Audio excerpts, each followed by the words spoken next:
The rumors are true. The rumors are true. You know, a lot of rumors are not true. But these is true.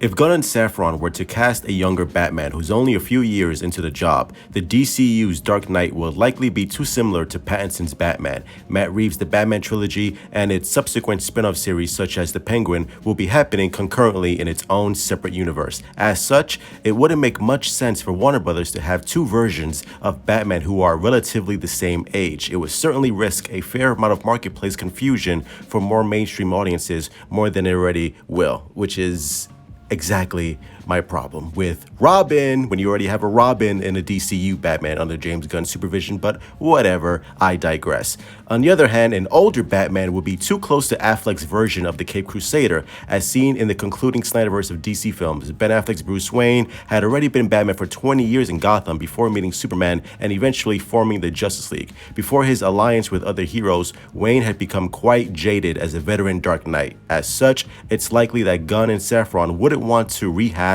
those ideas so soon after Affleck's departure, wanting instead to offer something new and fresh for audiences. However, a complete beginner Batman means yet another origin story, which would feel tired as well. To complicate matters, it's been confirmed that the DCU Superman, played by David Cornsweet, will be younger and likely be in his early 20s. As a result, it follows that Batman should be vaguely close to that age if he's to have a similar friendship and partnership with the Man of Steel as he does in the original DC Comics mythology.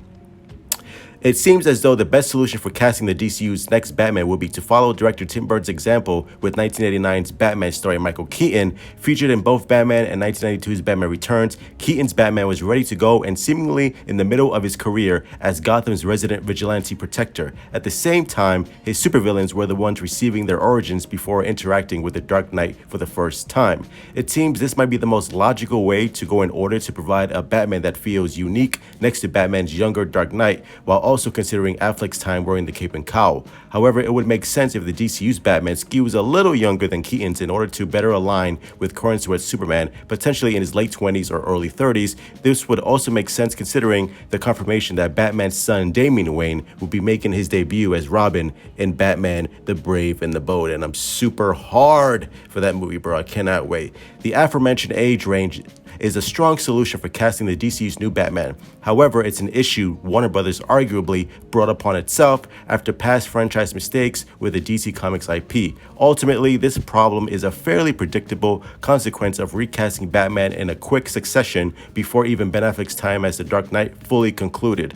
Casting new versions of the same classic character need to provide different and new to keep engaging audiences. At the same time, the new DCU Batman also has to fit in with the shared universe the Dark Knight will soon be entering, hence the unique problem facing Gunn and Peter Safran. And I think James Gunn and Peter Safran were aware of this, obviously, as they were forming their new DC universe, so this really doesn't concern me all too much.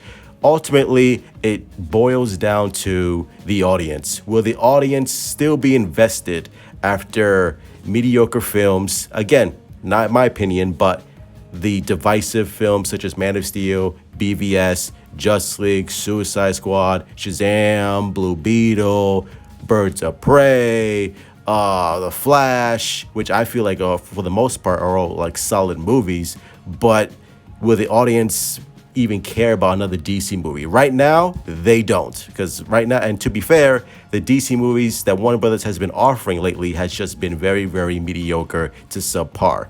So it all comes down to James Gunn and whether or not James Gunn can deliver something unique and special for Superman Legacy and his DC universe moving forward. I think he will, and we just have to wait and see what James Gunn has to deliver for us. So that's going to be it. Love you all. Stay safe. Hit like, subscribe, all that nonsense. And as always, truth out.